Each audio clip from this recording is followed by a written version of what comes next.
Hey everyone, and welcome to This Explainer. Today, we're getting incredibly hands-on with a practical guide to building H5P virtual tours right inside Moodle.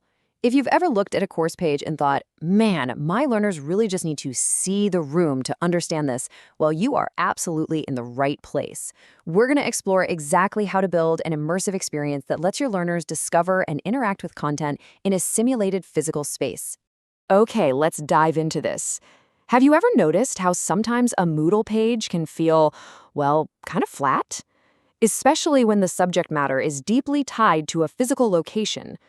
When you're trying to teach someone about a complex real-world environment, just reading a wall of text or staring at a static photograph usually doesn't cut it. And that is exactly the problem we're solving today. The H5P Virtual Tour gives us a practical, highly interactive way to introduce an environment before a learner ever steps foot in the actual room. Here is the chronological builder's journey we're taking today. 1. When to actually use virtual tours. 2. Setting up your scenes. 3. Connecting those scenes with navigation. 4. Adding interactive content. And 5. Virtual tour best practices. This is going to be super practical, so let's get moving. Section 1. When to use virtual tours. The purpose of space. If the space itself is important to the learning experience, this content type can be a strong choice. Honestly, that right there is the core philosophy of our explainer today. We aren't just deploying flashy tech for the sake of looking cool. If a simple text page or a photo completely achieves your learning objective, stick with it. But when the pedagogy actually demands a solid understanding of how a physical space is organized, well, that's when this tool really shines. Think about it like this. Traditional media, your images, documents, videos, they're undeniably great for pushing information to learners. But they don't let learners freely explore the environment on their own terms.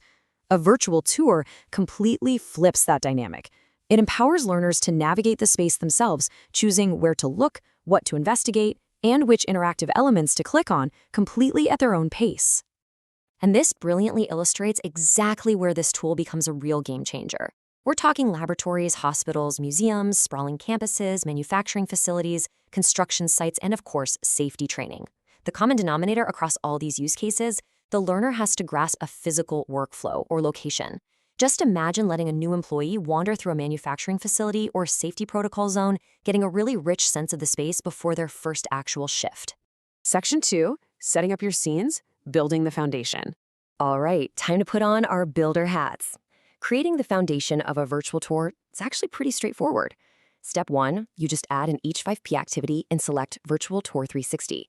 Next, you upload your background image to create your first scene.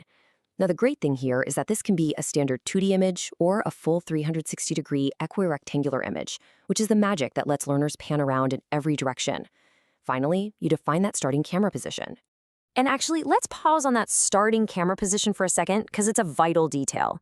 It dictates exactly what learners see the millisecond the scene loads. You want to frame a view that immediately grabs their attention and directs it to the most important part of the room, whether that's a massive piece of machinery, the front reception desk, or a critical emergency exit.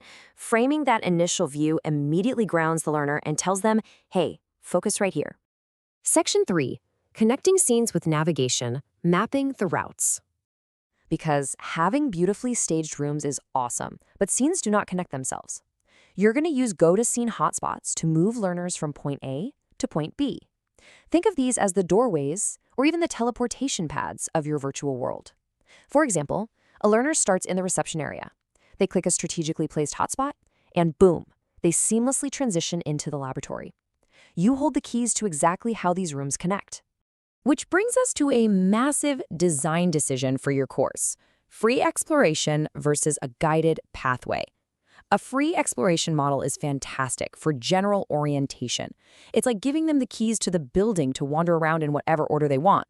On the flip side, a guided pathway encourages movement in a very planned sequence. It doesn't strictly lock them out of things, but it heavily guides their journey step by step, which is absolutely perfect for structured processes or safety training. But whichever style you go with, your hotspots have to be completely intuitive. Place those navigation icons right where learners naturally expect to find them. If a door leads to the next room, put the arrow right on the door. Keep it consistent so they never have to guess how to move forward. Oh, and a quick tip. When you use a standard 2D scene, the tool automatically provides a built-in back button, which is a lifesaver for preventing learners from hitting a frustrating dead end. Section 4. Adding interactive content, furnishing the space. Now, what's really interesting about this slide is how we take a totally empty visual space and actually furnish it with knowledge. Every single scene can host a variety of interactive hotspots that give context right where it's needed.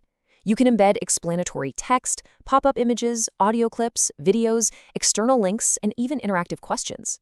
Think about a learner exploring that manufacturing facility we talked about.